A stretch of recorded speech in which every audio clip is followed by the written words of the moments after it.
Okay, demonstrating work coordinate, the zeroing or touching off.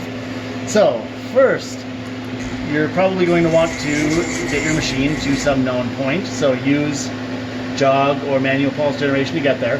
So for manual pulse generation, we're in manual pulse mode. The pendant is turned on with the switch in the back. I'm going to move my x-axis relatively close. Z-axis relatively close. That's Y. And you over-traveled. That's weird. Let's ignore that. There, close enough. Oh, and I can't go backwards now because of the over-travel.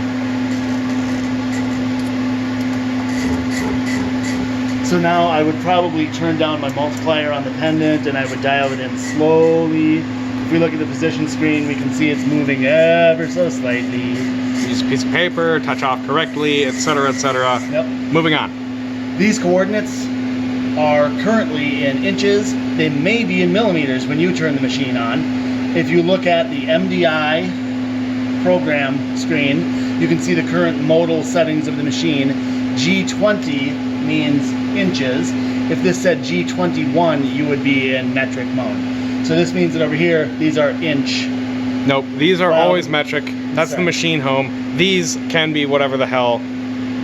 Work coordinate and relative are all, you set them by your G-code. If you're writing a G-code program, you probably should specify G20 or G21 at the beginning, unless you want to be very unhappy.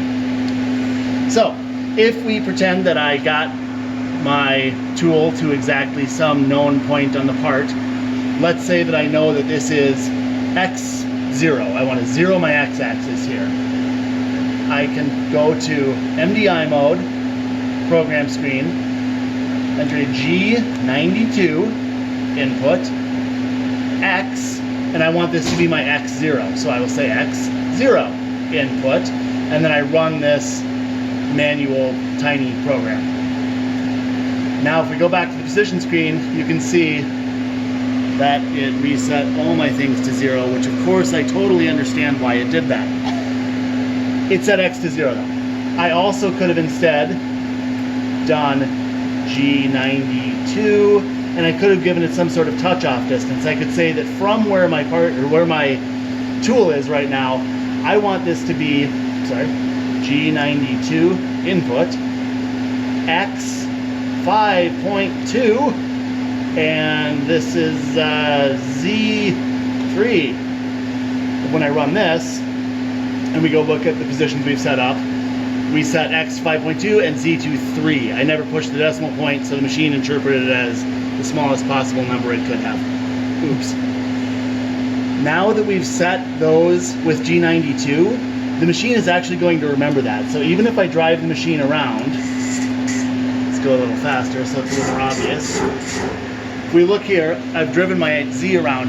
If I push the reset button, it will go back to whatever I set with my last G92. So this set the Z back to 0.003. It set the X and the Y back also. They just didn't change, so you can't tell.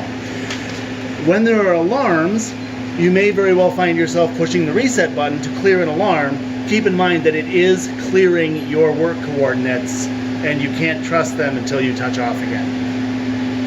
Alarm also clears your position coordinates, if you have position coordinates in there too, because the machine basically just doesn't know where it is anymore. So when you go to position, the main position screen is showing your here. You can see it's your absolute position. Yeah. It's not machine, it's not relative.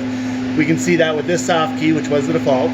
We can see the relative coordinates, which you can zero somehow. And the all screen is the one that we were on before that was showing all of them together. When you're working, you'll probably just be looking at a large readout of your actual work absolute coordinates. Done? Done. Cool. Next.